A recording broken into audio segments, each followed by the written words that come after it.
Hi, everybody.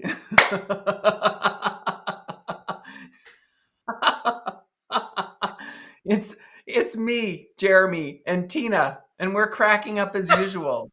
But we're really excited because this is our new venture, and it's called Everything Energy, where Yes. we're going to talk all things energy, from astrology to feng shui, energy work, all of the things that you can imagine energy.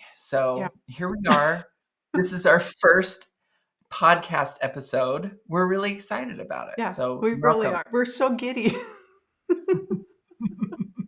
The energy is all over the place today. Earlier I was It is. crying, and today right Oh, now I'm laughing.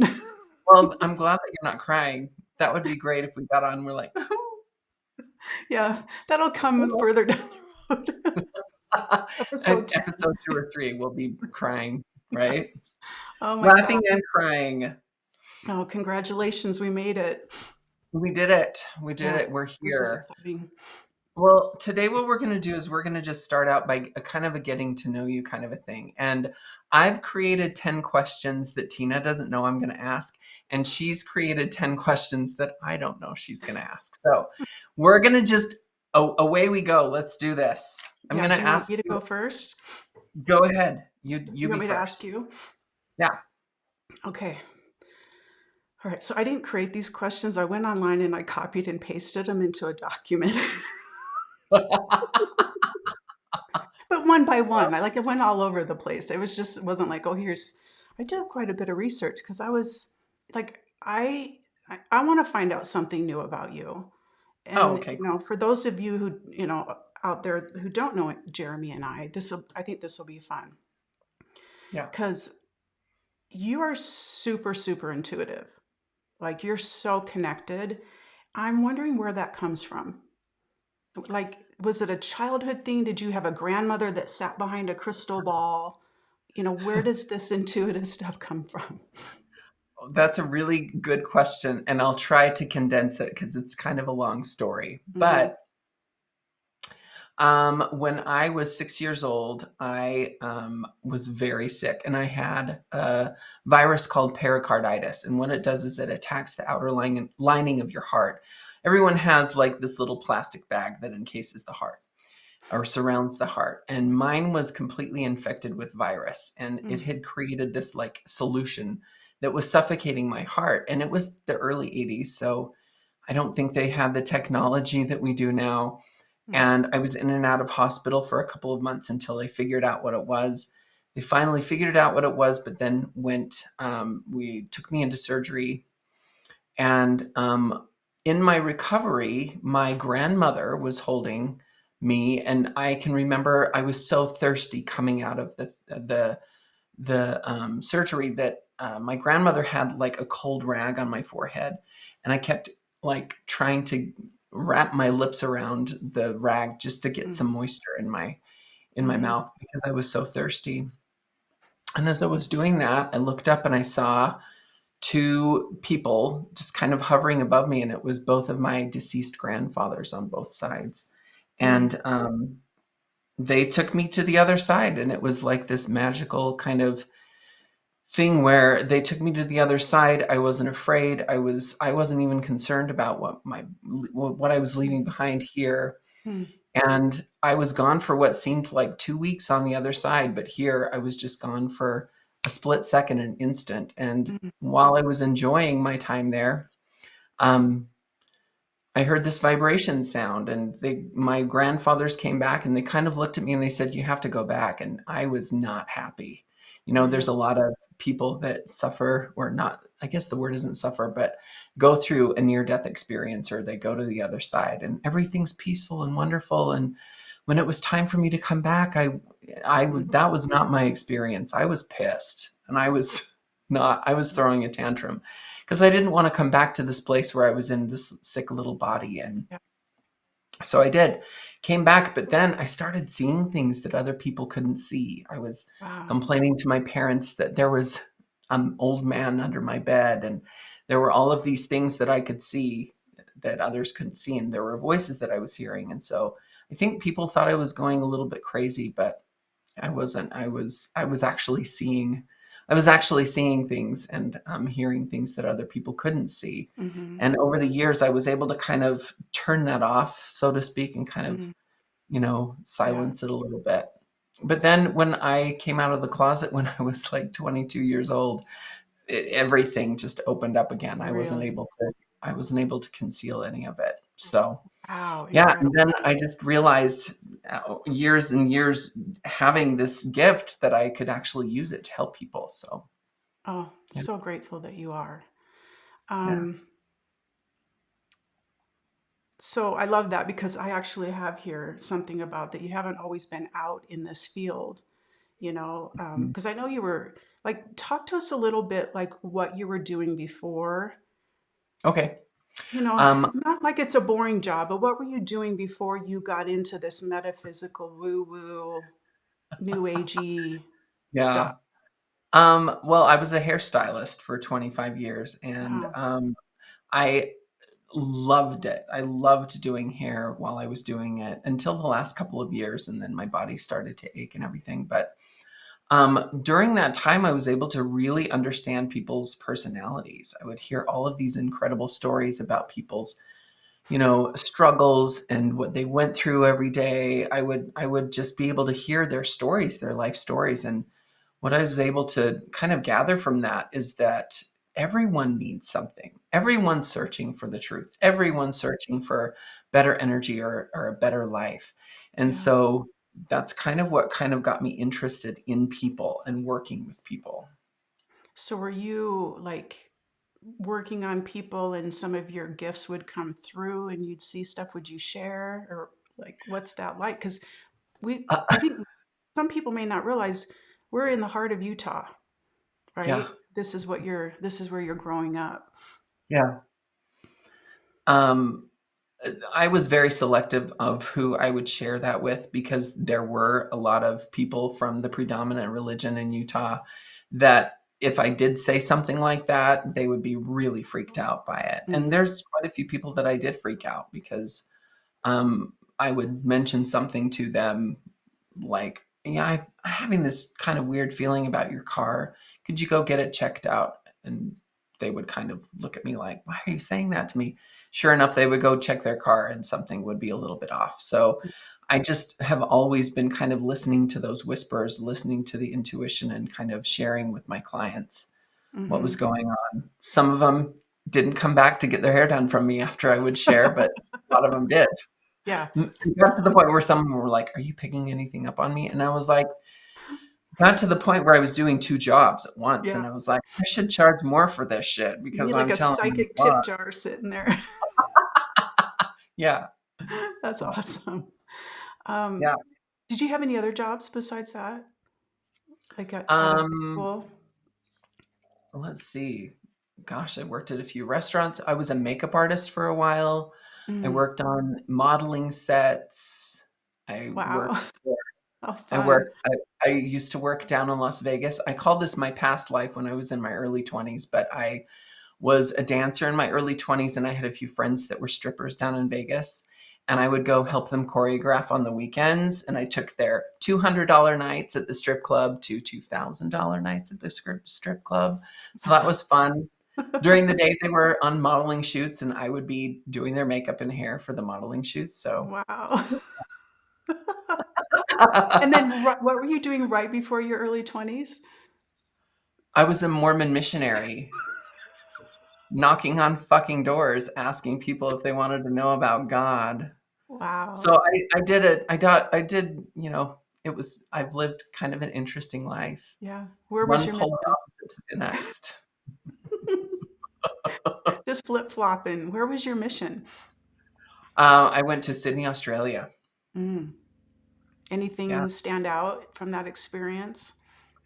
Yeah, well, it was kind of an interesting thing. It was probably the most traumatic 2 years of my entire life, but really enlightening too, because when you're a missionary and you're working on, staying spiritually connected, a lot of my spiritual gifts were heightened at that time. Mm. However, I was like walking up to people that I didn't know and saying, "Hey, your grandmother's telling me this message. she just wants you to know this. And they would just kind of, some of them would lose their shit and some of them would be like, oh, thank you so much for saying that. So Mhm. it was kind of an interesting experience. All of the, when you're more of a missionary, you have a companion that you're with 24/7. And I didn't get along with the majority of my companions. They all thought I was kind of weird when I would Mm. start telling Yeah. people things. Can imagine. It was it was really weird. It was, like I said, it was so traumatic because I was in a lot of abusive situations, and the mission Mm, president was extremely abusive to me, and then I would be mm. teaching people about God, and at the Yeah. same time, there was this voice in my head that was like, "Oh my gosh, you're going to hell because 'cause you're gay." So all of Mhm. these things were happening all at the Mm. same. But what a gift, I mean, at the end of all of that, right? Because it's who you are, and to Yeah, be able to connect with people and see people and communicate. It's beautiful. yeah. So what's your job title now? I'm an astrologer that specializes in Western and Chinese astrology. Mhm. I also do feng shui consultations, and I've been reading cards for, geez, more than 15 years. So, Mhm. What do you I know you study, you like to study and get in deep to stuff. Is there other modalities that are interesting to you? oh my gosh, I love human design. And Mm. I texted you the other day that I just barely found the Enneagram and I took the Enneagram test. Mm. I think I'm saying that right. Is Yeah, it Enneagram? I think so. Yeah. Mhm. So, yeah, I guess I'm a number 4 Enneagram. I need to figure out, I guess there's wings that you have, 2 wings. I don't know what Mm. my wings are yet, but yeah, so I'm a junkie for all things You are. metaphysical, woo-woo. I love all of it. Love You're it. really good at the archetypes too. Oh, Understand. that's right. Yeah, Yeah. archetypes. Mhm. Archetypal astrology, I've been studying that for about 6 years now and integrating, the archetypes into the readings that I do. I come from joined a spiritual community that really studies the archetypes, and so Mm. now I'm able to know them really well and kind of integrate them into the readings that I do. Oh, that's so cool. All right. Let's see. What is the most exciting part of your job? What do you love? Like, what gets you excited about it? I think that we're gonna ask each other the exact same questions. Which is kind of funny because that's why I wanted to do this so that I just had a feeling Yeah, we would do. we're usually like that anyway. Yeah.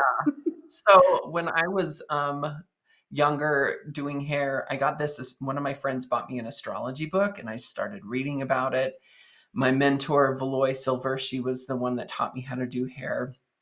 She was really into astrology, and she kind of sparked my interest, and I started reading books on astrology, and I started Mhm. noticing personality traits of my clients that were sitting in my chair. If a client's going to be sitting in your chair for an hour or 2 hours, they're your captive audience, right? Yeah, They can't go totally. anywhere. So you're like, "What's your birthday?" And I would ask them things like Mhm. that. And it was a lot of fun to kind of get to know people through astrology. And then one of my friends introduced me to my Western astrology mentor, Cindy Kleintop. And I got my first natal chart reading, and it blew me away. I couldn't Mm. believe the information this woman knew about me. I thought she was reading my personal journal, that I don't even keep Wow. personal journals. And I was just kind of shocked by the information and how accurate it was. And then just over the years, I started reading more and more about it. And then she approached me one day and she said, I think that you would be really good at this. Do you want to learn from me? And I did. Mm. Signed up right there and I did Wow. it. And a couple of years later, I met you.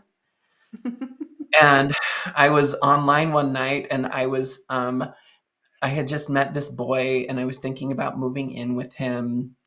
And I was like, I've got to get the feng shui in this house set up or we're going to kill each other. So I got online and I was just, looking for someone local in Utah that was really good, and Mary Shurtleff's name came up, and she had just moved just that earlier that year down to, was it St. George? Mesquite, Nevada. Mhm. Mesquite, and Mary Shurtleff is your mentor, Mhm, my and master. and you learned everything that you learned from her, And within about 10 minutes of just sending her a voicemail and an email, I sent both, you called me, and I Oh, answered my phone, and we set up an appointment for later that week. And then I got my first natal chart reading from you with Chinese astrology, and it blew my mind. So, mm, that was so fun. I can still see you guys sitting at the table and us walking yeah, through your space. It was such a yeah. cool little space. You have such a flair for spatial awareness and color and setting a tone and having, I mean, it's always comfortable. Like even your home now, in the home that you had between those two, you're just such Mhm. a natural at that. Do you get a chance Thanks. to do some of that when you're consulting in feng shui? Yeah, I do. I bring my color swatch catalog with me, Mm-hmm. and I offer design ideas when I'm doing a consultation. Um, but what I found with doing consultations is the people that usually find me and want a consultation from me intuitively have already chosen colors and things and items that are really, really set up for them and Yeah, also the space. So, that's cool. So tell me, is there something on your bucket list? I know you like to travel, you like to, mm. live in a beautiful home. Is there something that you're hoping to get done? Yeah, I've got a couple of things on my bucket list. The first of which, me and my husband would love to buy some property in Japan. My husband is from Tokyo, Japan, and real estate is pretty cheap there. The thing about Japan, though, is real estate does not appreciate. So if you buy it for $100,000 today, in 20 years you're going to sell it for $100,000. Oh, So interesting. we're consciously saving up for something like that. And then also eventually we'd love to get a place in Hawaii too. We really gravitate towards Hawaii. And I also do a technique in astrology called astrocartography. So we've looked at our astrocartography, and Hawaii is one of the best places for both of us. Mm, So, how cool is that? I need to have you yeah. do that for me. Not that I'll Yeah. move. Maybe I could go visit. Okay, I'm going to get a little philosophical here now Okay. that we kind of know you. So, if you could change one thing about the world right now, what would it be? Oh, man. Ooh. Um, that's a This could take hard some turns, huh? Yeah, this is a hard one. Oh, there's so many, but I would say,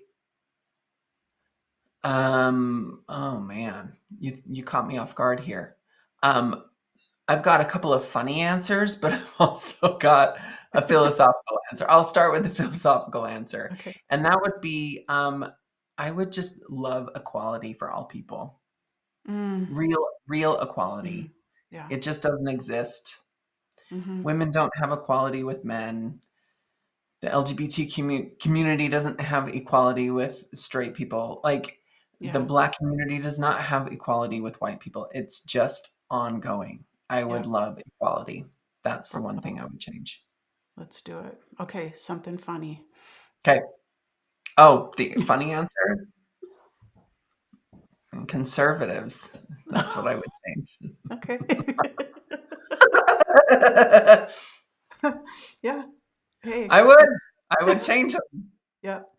but I can't Okay. change people. So tell me what's your love language? Your top love language. Oh, I'm a tie in the love language test. I'm words of affirmation and touch. And touch. Okay, I'm reaching out and touching you. You're doing a great job, Jeremy. Let's keep going Hey, here. thanks. Hey, thanks. Okay, tell me your three main astro signs, your sun, rising, and descendant. Okay, so you mean ascendant. Oh, ascendant. Ascendant. I can tell you my See, descendant I have a too. lot to learn. So I'm my sun, which is what your personality is and where you shine in the world, is Aries. Don't hold it against me. It's also a fire sign. My moon sign is also a fire sign, Leo, which is the entertainer or the drama queen. Ask my family, they'll say drama queen. And my rising or ascendant is Sagittarius, which is also fire. I have 6 of the 10 planets in fire placements. So I'm a very fiery personality. Yeah. And then what are your Chinese animals in your astrology chart? So if we're going from left to right, I am, now I'm forgetting what they are. So I'm a rat, dog, rabbit, snake.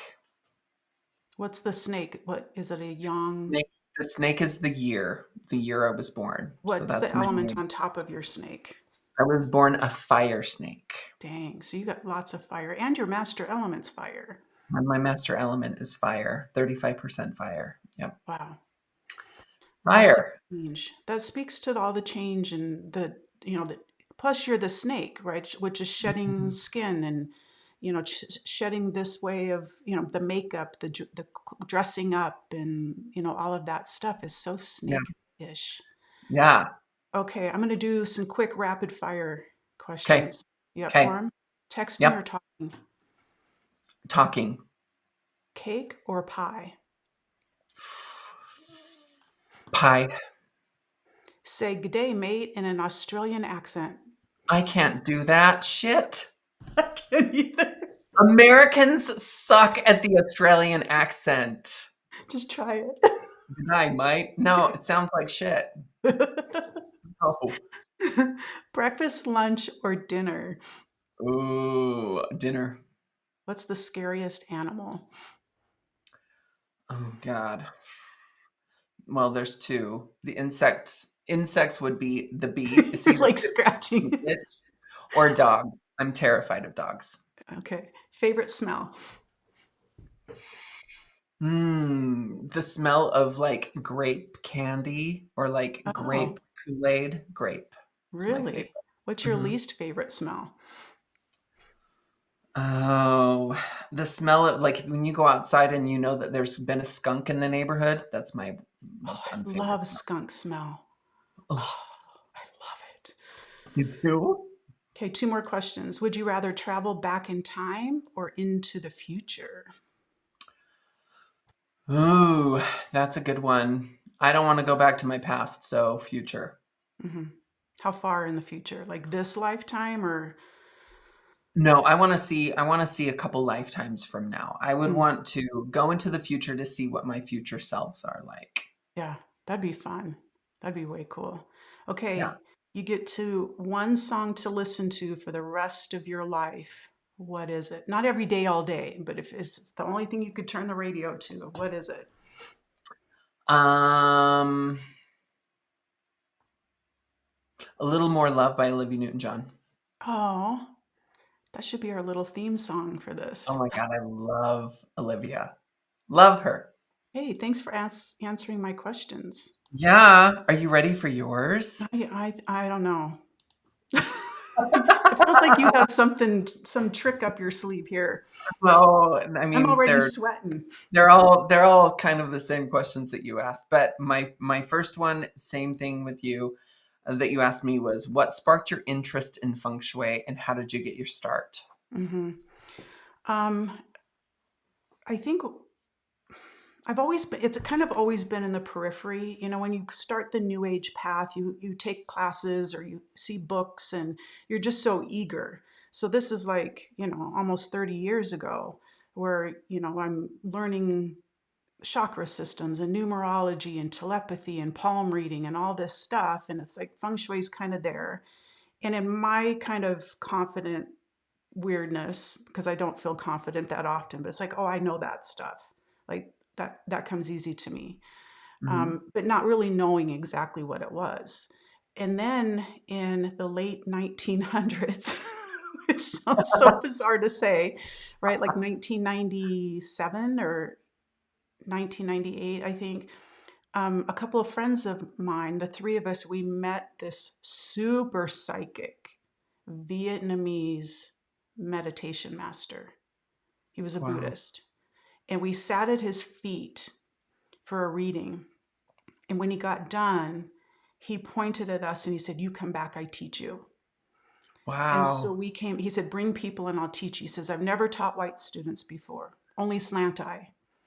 And Wow. that's the way he talks. So we gathered some friends and we came back And we were on this really intense journey for like 4 years, learning meditation, the Buddhist, the rites. And then he taught us the five elements: metal, water, wood, fire, and earth, and how to channel them, how to become them. Holding mudras, he would test us and challenge us. And then he would bring people in front of us that needed healing. And we would use the five elements to heal them. So at the end of this 4 years, he left. He came to each of our homes and blessed our altars, and he took off. Never saw him again. And so there was Wow. just kind of this, what's next? Like, I just went through the most incredible experience I've ever been through. And it was very, exclusive. It ended up being only 5 people at the end of that 4 years that really stuck it out. And so I knew how special that was. And so I was like, what's next? And I got a phone call, because we didn't really do texting and stuff back then, from this gal Mhm. that I had met, that she says, hey, there's a workshop going on at my office. It's a feng shui workshop. I said, I wanted to support her. So I said, sure, I'll be there. So I got there, and this girl kept talking about feng shui. And I was like, oh, yeah, I've heard about that. And I've heard about that.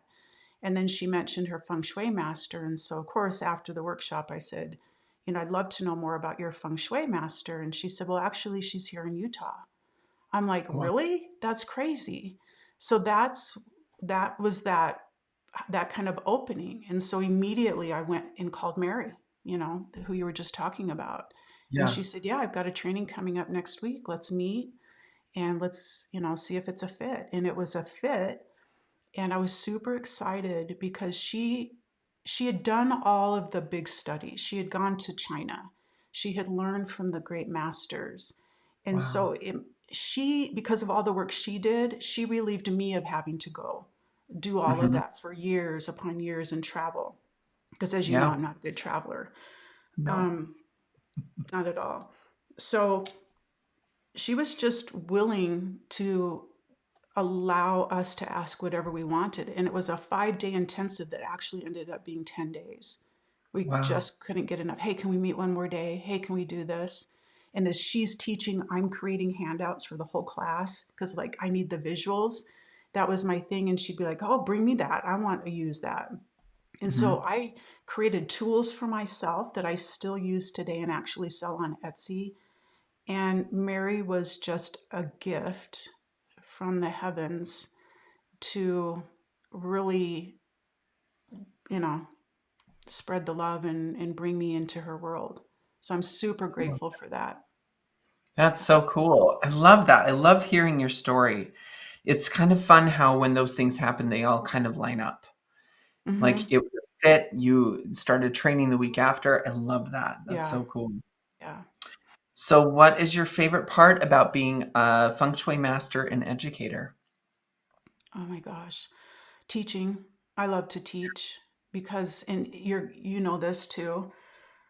It requires more of me, right? It Mhm. puts more responsibility on me, and that motivates me to be better, to really show up. Like, one of my personal mottos is I'm giving you everything I've got. I want you to meet me there. I want you to Yeah. show up and take what you can during the time that we have together.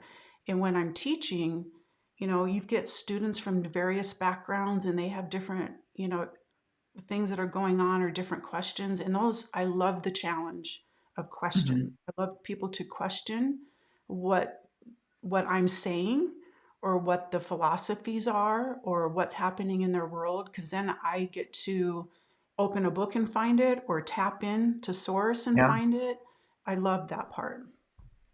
That's so cool. Well, and I've experienced that training. I took your training. You're my mentor in Chinese astrology and feng shui, my feng shui master, and that's Grateful. exactly how I experienced the class. I was the very last one of the last in-person classes, right? Well, Yeah. no.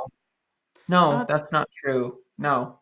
I'm lying I guess there because was I two or three. Hmm. were there. Yeah, I think there was two, three after. Yeah, because yeah, I was lucky enough to be one of the ones that was in person, and man, that's exactly how I experienced it. You showed up 100%, and you expected all of us to show up 100% and expected us to ask our questions, Yeah. which was really good. That was one of the best parts of the training for me. Thanks. What's the biggest pet peeve about the business? What do you not like about the business? I think, gosh, that's a good question because there's a lot of little things that I wish were not that, like they don't irritate me or I don't get, they don't trigger me to get mad or anything like Yeah. a normal pet peeve of like drivers or whatever. But it's something that I wish was different is that that there was a more openness or a different understanding of what feng shui is Mhm. because it's more than your front door or where you sit or the crystals that you have it's so much more. Yeah. And it's fascinating. It's absolutely one of the most fascinating perspectives because I'm always in awe of it. Nothing surprises me, but I'm always in awe of what we learn, the connections, the understanding, and that there's stuff that we can do. We are Yeah. so multidimensional as humans and our relationship with everything on this planet. And that's what feng shui does is it meets that multidimensionality. It brings in the layers of all that we are and Mhm. we can touch those layers wherever you're at and whenever you're ready. And I think that's what I wish people understood that it's not just this surfacey woo woo stuff. It's a science. It's stood the test of time. It's thousands of years old Yeah. and pretty phenomenal. I love that. Oh, I love that. Okay. How do you approach reading a chart, a four-pillar chart, now as opposed to when you first began your feng shui journey? That's a great question. When I first did it, it wasn't so much to read the chart, it was to help me navigate the feng shui consultation. Mhm. It was to, like, oh, this is what elements you need, or this is where your animals are, and this is how the flying stars are going to influence you this year.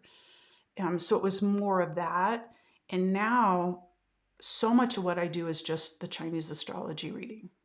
It's Mhm. just, it's so different now because I know the charts in and out. They're my portal. I Mhm. become the chart when I'm in it. And when you reach that level, and I know you know this because you're there.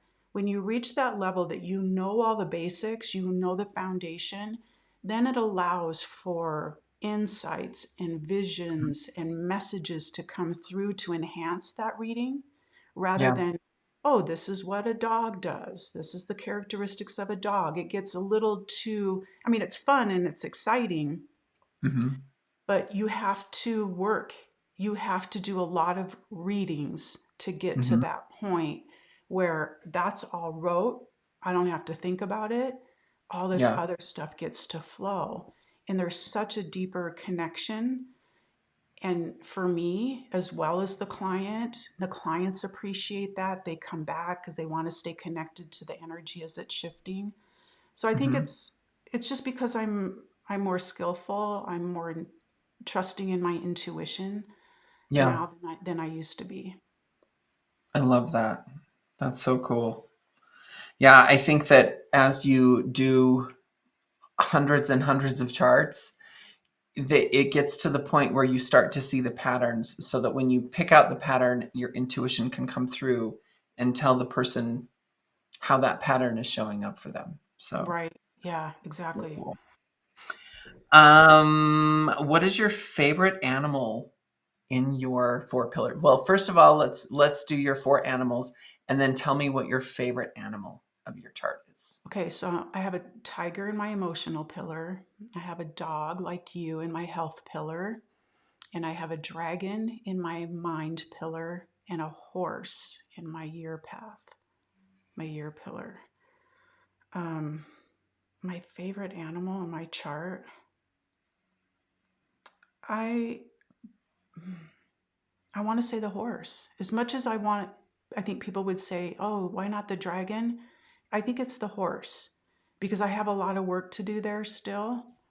Mm, Where I think I get the dragon because a lot of it is not stuff that I necessarily share outward, but it's who I am.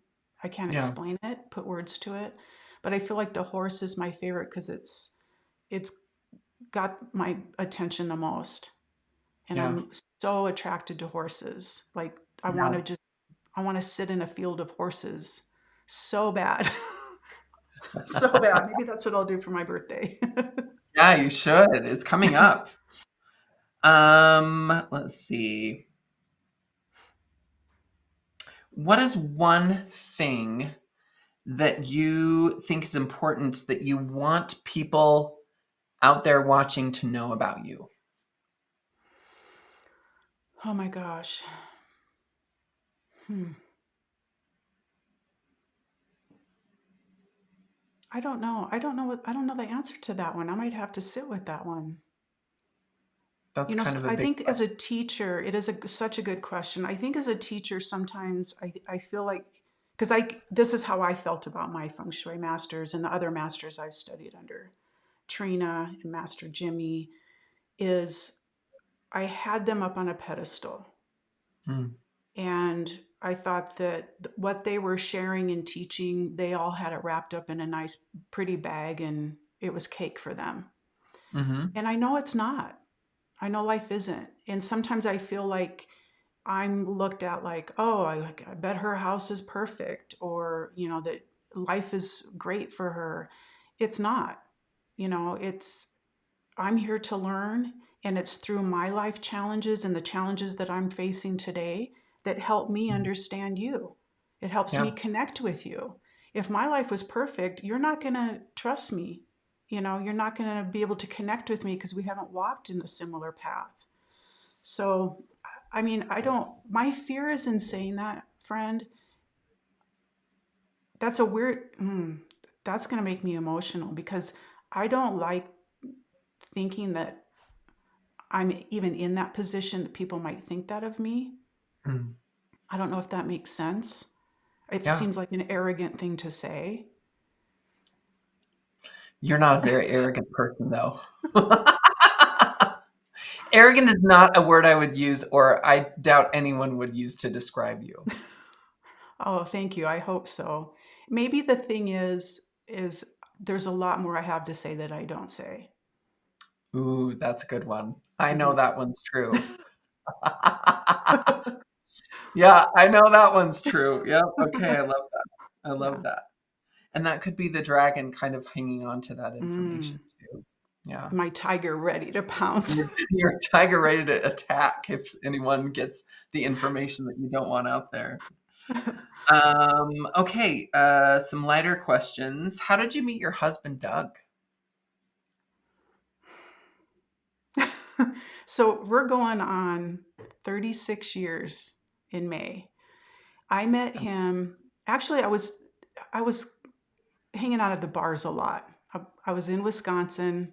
I had moved there after a really abusive relationship, kind of escape, like I ran for my life in the middle of the night with my clothes on, kind of thing. Wow. So, um, yeah, I was going to some clubs, well, bars, Wisconsin, they're bars.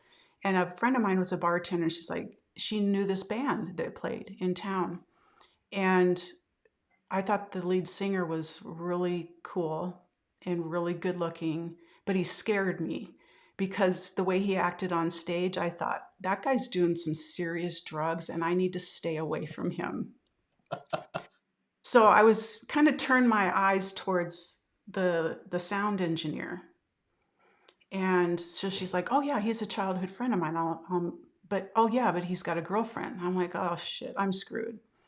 So anyway, we, went out, and I think it was my birthday actually. It was my birthday. Paula and I went out and we were going to go see the band in a neighboring town in some dive bar and shoot some pool and get drunk. So we showed up at this bar and the band isn't there. So we did a couple shots, played some pool, headed back into town, and went to another bar and walked in, and here's the band sitting in the audience watching another band play. And so we go up and we're like, what's the deal? And I guess the owner of the bar got drunk and wasn't going to pay him or something. So they didn't even set up. So anyway, Doug didn't drink. The guy who I thought was a freaking junkie, he didn't drink. He didn't do drugs. He wore his seatbelt back there in the 80s, which was crazy. And he bought me an orange juice, and we kind of sat next to each other along the wall of this bench. It was a long venue, and the band was down there, so I was like this looking. The first thing he ever said to me, he comes up behind me. Now this is 1988. Got the big hair. He Hair to comes the up, gods. he yells in my ear because the band's playing, "Excuse me, I can't see the band. Could you move your hair?" What? That was the first words he ever said to me. And Oh my we God. just, we kind of, yeah, we're in each other's eyes for a while. And our first official date was to the Pain Reliever Strip Club in St. Paul, Minnesota, I love to see a that. band and play pool. Oh my God. I love that story because, you guys are such a fun couple. I've known you guys for years, and you guys are just awesome. You're so fun. And I can see how that playful right off the bat that you guys met each other is still here 36 years later. I love that. Oh, he makes me laugh. Like, yeah, sometimes I'm laughing at him, but he's my rock, that's for sure. So how Oh. did you and Toshi meet? Because I was Um, thinking about this the other day. I don't remember. I suck at remembering these details. Do you I not know want to share?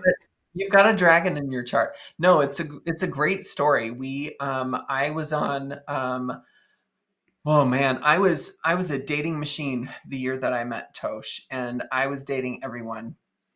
Everyone. I had this bet with myself that I was just like, how many dates can I go on, and how expensive of a meal will they pay for? Oh, Like, wow. that was my main goal.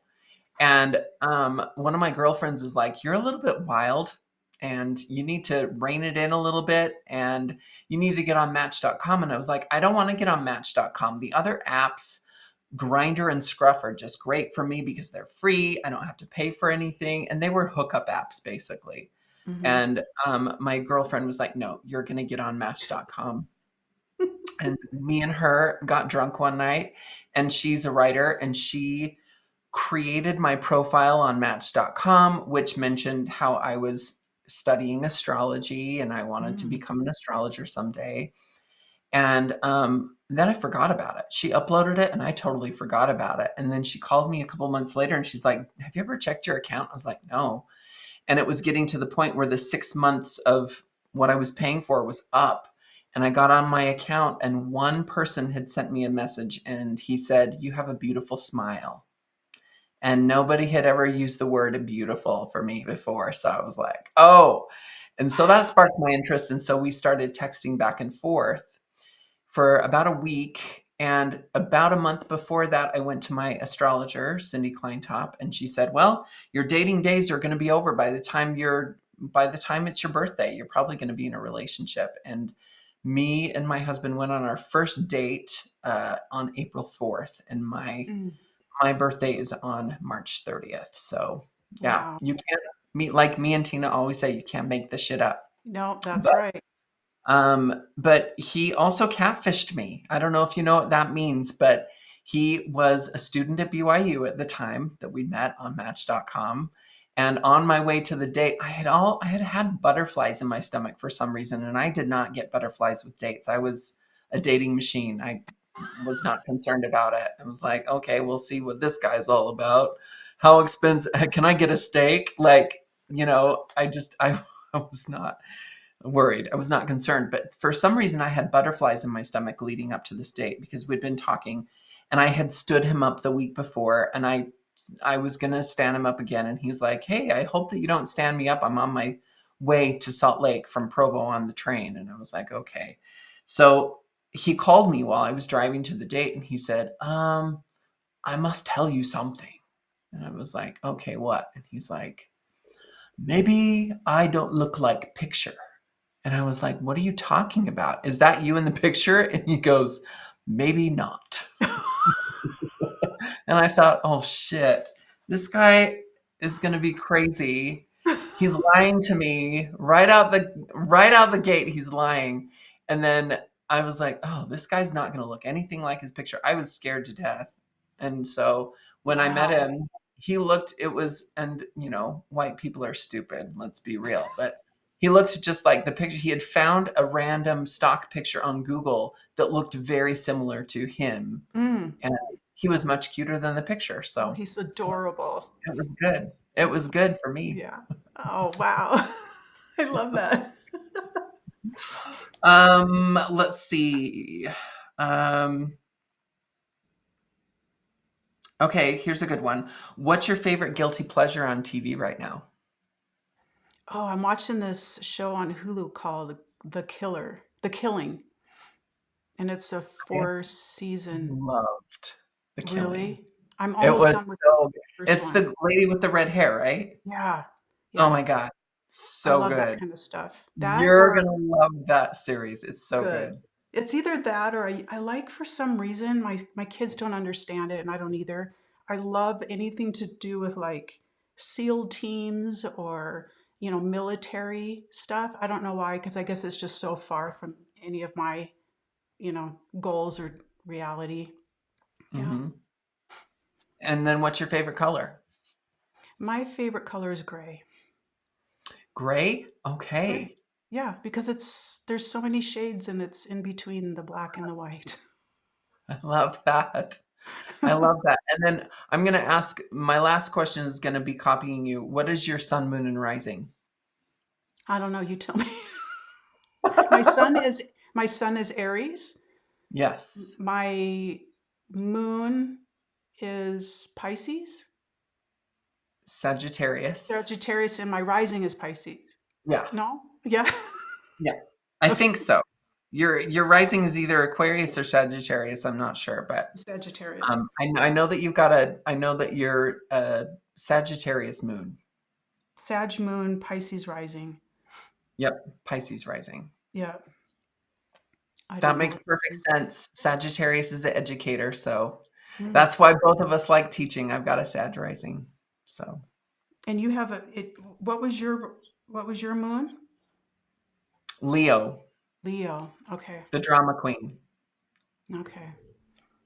the sign of royalty. It's kind of interesting because your moon also speaks to past life energy, lessons that you've learned for eons and eons of time. Mm, And it's energy that you're not necessarily going to repeat, like you've learned the lesson. mm, And Leo is the sign of royalty. So when I was a little boy, I was always wondering where my castle was and where my crown was because I've already experienced royalty before.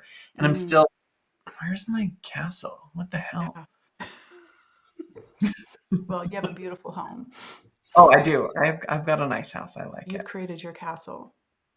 Well, Hmm. thank you. This was fun. It was It fun. was fun. It was fun. We're going to be talking about a lot of different things like different modalities. We're going to have special guests that we're Mhm. interviewing about their businesses, how they got into their businesses. And we're going to be just sharing a lot of fun things about our lives and about what we do and just all of the stuff that we're interested in. Yeah, because it's all energy, right? And that's what we're here to do is read the energy, understand the energy, adjust Hmm. to it, look for the patterns like you've talked about, just Yeah. understand the bigger picture, because sometimes, man, life gets to be a lot. And if we can have some sort of a lens to put on that says, oh, this is just a phase, or this is just the transition that we're going through. Sometimes that's a little comforting and allows us to move past it or move through it a little quicker. Yeah. Um, Oh, it can help us to find the humor in the mhm, moment. It can give yeah, us the light at the end of the tunnel that we all are desperately looking for in this day and age. yeah, So if we know that other people are looking for the light at the end of the tunnel, then there's some community in that. yeah. And I know we would love to have you, like this page, subscribe, Yes, as please. our content builds, as we bring in new people. I know we talked about in our kind of brainstorming meeting, we talked about we want to, bring you guys in, Mhm. maybe do a chart reading for somebody or Yep, post a question or a topic that's interesting to you in the yep. comments. Share it with us so that we're connecting the dots and reading energy with you and for you. We're going to have fun no matter what it is because this is what I we do. love so much. And it's so interesting because you were asking me the other day. I mean, I just moved into this new house. It's going to be, I think, 4 weeks this weekend. And the day after we moved in, I was standing on your front porch, I think, and we decided let's do this podcast. Yeah. And Yep. it's the best thing. I love that you're right across the street from I me. know, she moved in right across the street from me, so When I tell people, like, Doug what? told us to call this podcast "Hey Neighbor." We were standing in the street the other day. Jeremy brought donuts. And we were just standing in the street with the open box, just shoving Yeah, I them in know, our face. and our neighbors were walking past going, "What are they doing?" Yeah. I said, we would Eating share, but we're eating going to eat them all. donuts. You did. You said, "I'm sorry, we can't share. We're gonna eat all of them." And he kinda looked at us like, "Oh, okay, that's fine." Crazy. Yeah, we'll stay on top of current events too, because Yeah. it's, we need to bring levity to what's happening in the world. Somebody posted something the other day, I can't remember who it was, but I think when we feel that, people are having really rough times or, losing lives and going through war or life was really hard, that we have to match that energy, that we have to sit in Mhm, that despair with them. That's mhm, not the way of it. We can have mhm, empathy, we can have sympathy and compassion and show up for people, but we don't need to get into that frequency. In fact, we need to hold an opposite frequency to help lift them up, to create mhm. balance on this planet. We can't have everybody in chaos at the same time. We can't Yeah, all be at our rock bottom. Some people are in a really good place. They're holding energy in the light for people who are really struggling. So mhm. check your own energy where your field is and hold space for somebody. Or if you're at that lower space, seek out people that are are there to lift you up, make you laugh, make you feel loved and Yeah, supported. Don't seek to be staying in that energy longer than is necessary. yeah. Very well said. Thank you. Very well said. I love that. Well, Okay. thanks for joining us. All of Yeah, the information that you need to contact us and our websites, if you'd like to book a reading, it's all there in our page information. yeah. It's right in the description. So subscribe to us. We'll see you next time. We don't know when that will be, but it will be soon. Yes, it will. Thank you so much. Love you. Bye.